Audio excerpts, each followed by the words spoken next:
विषय से संबंधित अपने विचार सभी के समक्ष रखें। सभी जोरदार तालियों से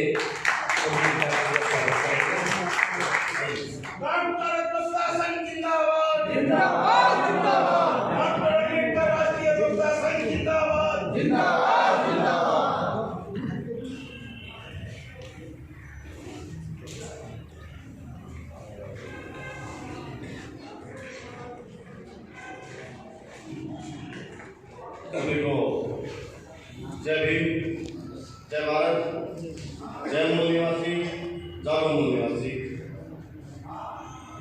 साथियों, सबसे पहले मैं अपने परम मित्र जो उन्होंने इन्वाइट किया इस प्रोग्राम के अंदर और जोड़ा इस मुहिम के अंदर, मैं उनका आभार विश्वमित्र जी का अपने दिलों की गहराई से बहुत बहुत आभार व्यक्त करता हूँ और भीम सिंह जी का जो इस मूवमेंट का नेतृत्व कर रहे हैं। साथियों, जब कोई प्रोग्राम होता है, कार्यक्रम होता है, उसमें कोई विषय डिजाइन किया जाता है तो इसे डिजाइन करने में काफ़ी कई दिन लग जाते हैं, काफ़ी टाइम उसमें लग जाता है।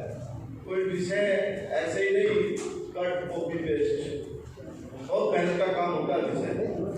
और जब विषय जब रखा जाता है, प्रोग्राम शुरू होता है, तो प्रोग्राम के अंदर विषय के साथ भी न्याय होना जरूरी होता है। जब तक विषय के साथ न्याय नहीं होता तो कार्यक्रम का बेनिफिट नहीं होता है। तो ये विषय अपने आप में बहुत ही गंभीर विषय है, वो आसान विषय भी नहीं है ये। तो साथियों, ये दो विषय हैं, ये दोनों विषय कोई अलग अलग नहीं है। ये दो विषय हैं, ये दोनों अलग अलग नहीं है, ये दोनों ही एक दूसरे से अनुरूप है, एक दूसरे से मिले हुए हैं। अब आर्टिकल 17 की बात कर ले या फिर आर्टिकल 15 क्लास 4 की बात कर ले, भाई क्या लक्ष्य पूरा हो गया है, तो वो तो उसका आंसर नहीं है, उसका आंसर नहीं है।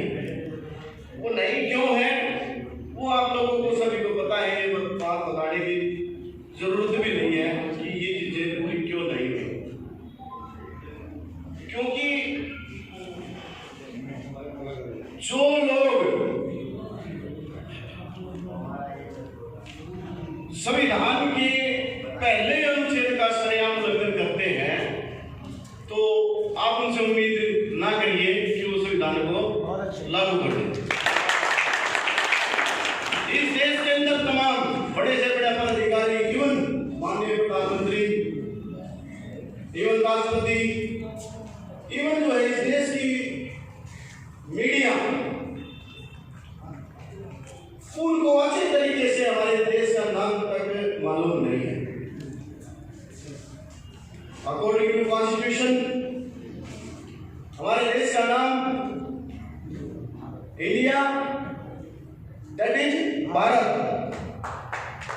इसके अलावा अगर कोई भी तीसरे नाम से हमारे देश को संबोधित करता है, इसका मतलब क्या हुआ? वो संविधान के अनुरूप नहीं है, और जो संविधान के अनुरूप नहीं है वो संविधान के खिलाफ है, और जो संविधान के खिलाफ है वो जो देश द्रोह है। तो वो लेकिन वो कंटिन्यू इस चीज को कर रहे हैं, तो आप उनसे उम्मीद मत करिए कि वो इस संविधान को पूर्णतः लागू कर दें। ये संविधान को पूर्णतः लागू करने की जिम्मेवारी और ये थर्ड पर्सन की नहीं है या उनकी नहीं है, ये हमारी बनती है, हमारे पढ़े लिखे वर्ग की बनती है। ये जो आज इस सभा के अंदर जितने एडवोकेट्स आज यहाँ पर इकट्ठे हुए हैं, एडवोकेट्स इलीट क्लास होती है, इलीट क्लास सबसे जिसको क्रीम बोलते हैं,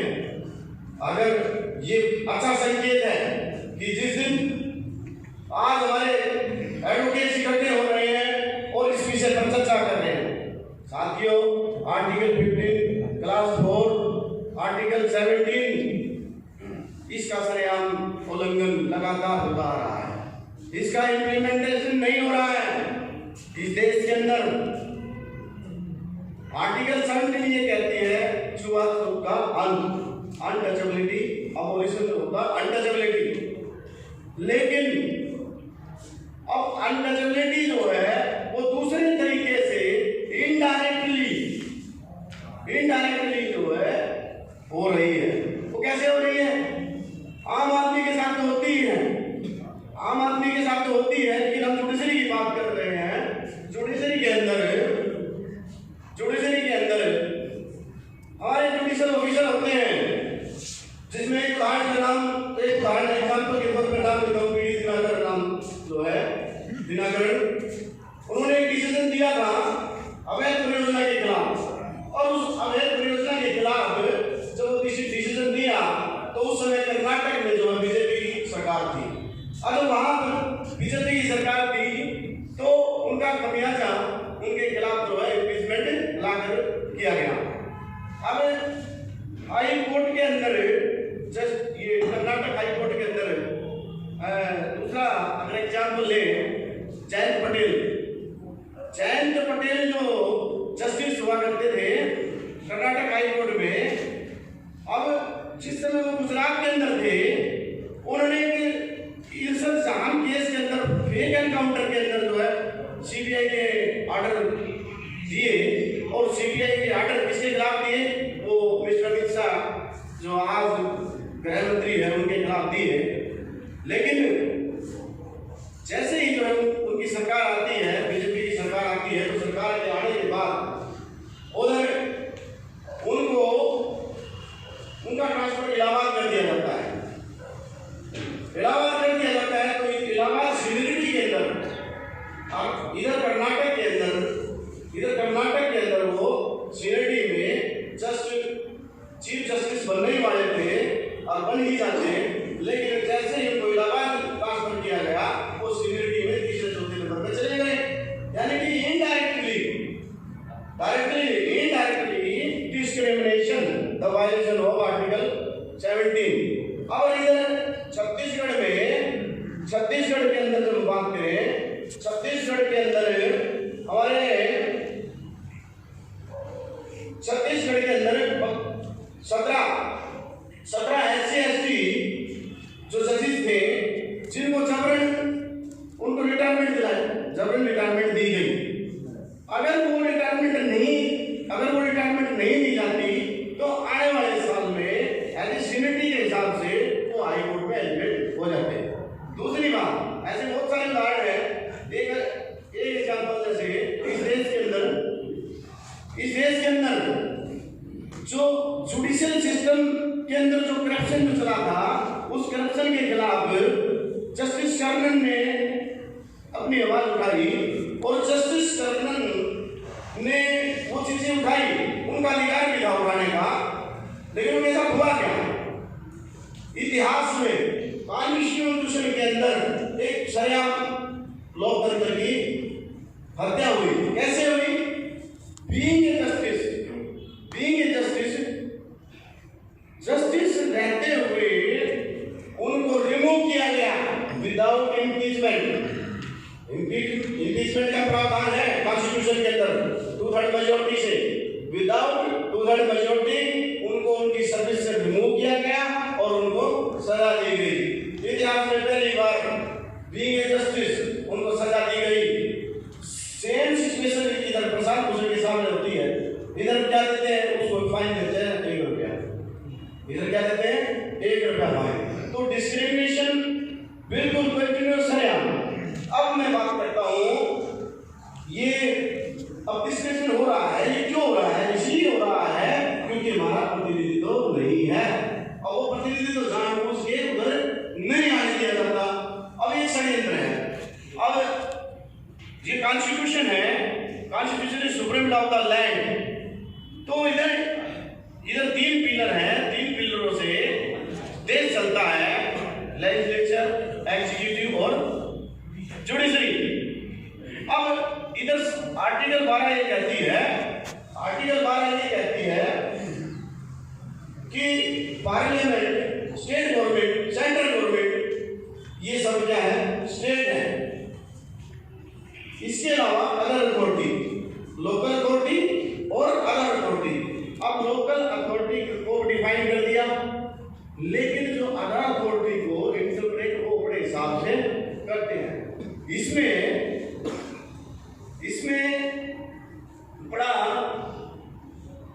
लीडिंग जजमेंट आया, जो फेमस जजमेंट आया है, वो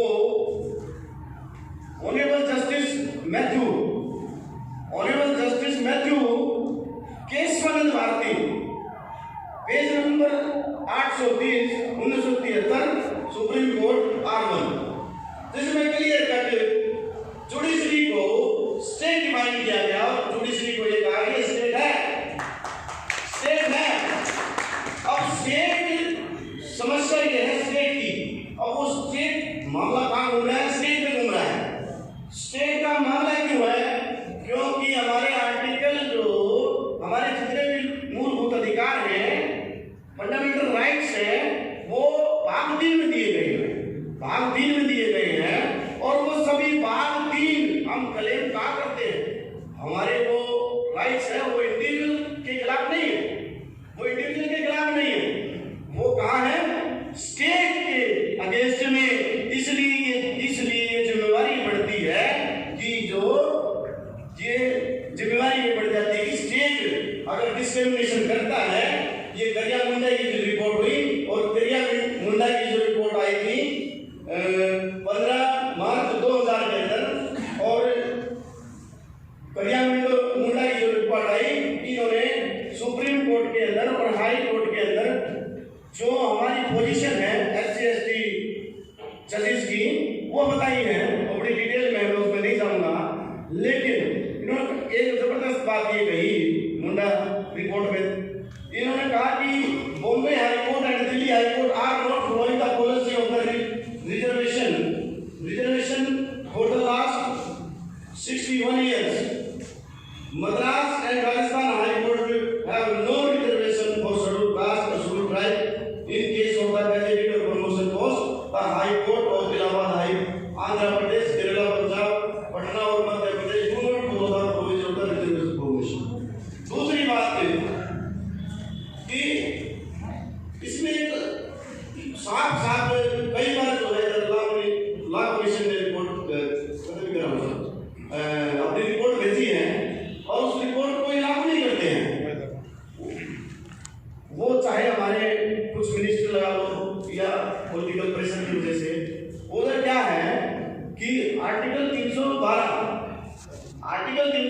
के अंदर प्रावधान दिया गया है, जो बाद में जोड़ा गया है अमेंडमेंट के बाद, जुडिशियल कमीशन। जैसे पब्लिक कमीशन है, यूपीएससी है, उसी के आधार पर जुडिशियल कमीशन का गठन किया जाए और जुडिशियल कमीशन के गठन के बाद जितने भी जस्टिस और हाईएस्ट जुडिशरी के अंदर जस्टिस अपॉइंट हो वो जुडिशियल कमीशन रिक्रूटमेंट के थ्रू हो। लेकिन जो कोलिजियम सिस्टम है उसके अंदर कोई भी ट्रांसपेरेंसी नहीं है, और वो ट्रांसपेरेंसी यानी कि अनफिट, नॉट फाउंड सूटेबल, उनको सूटेबल नहीं पाया गया, उसके अंदर रिजेक्शन का कोई कारण अगर हम पूछते हैं या अगर वो आरटीआई लगा के इसकी जानकारी मांगते हैं तो वो जानकारी नहीं देते। तो ये बहुत सारी बातें हैं, लेकिन ये समस्या है, समस्या का समाधान सिर्फ आधे मिनट में ये समस्या है। और इस समस्या के लिए ये जो अधिवक्ता जो संघ का जो निर्माण जो ने कॉन्स्टिट्यूट किया है, इसके माध्यम से जितने भी हाई कोर्ट और हाई कोर्ट के अंदर जितने भी डिस्ट्रिक्ट और डिवीजन कोर्ट है, उन डिवीजन कोर्ट के अंदर हम अपने प्रतिनिधित्व भेजें, और वहां हाई कोर्ट के अंदर जब हम अपना प्रतिनिधित्व भेजेंगे, हाई बार काउंसिल के अंदर हमारे प्रतिनिधित्व जाएंगे, तब जाकर हमारा जो रिप्रेजेंटेशन, जब हमारी बात उधर सुनी जा सकती है मांगने से या फिर रिक्वेस्ट करने से, क्योंकि हमने अपना दबदबा बार काउंसिल के अंदर और बार एसोसिएशन के अंदर हम अपने अधिवक्तागणों को उधर भेजें, तब जाकर हमारी बात सुनी जा सकती है। तो बातें और भी बहुत सारी थी, लेकिन ये इधर चाहूंगा क्योंकि समय को भी ध्यान रखना पड़ेगा। सभी को मेरा जय भीम, जय भारत, जय मूल निवासी, जागो मूल निवासी, जय संविधान।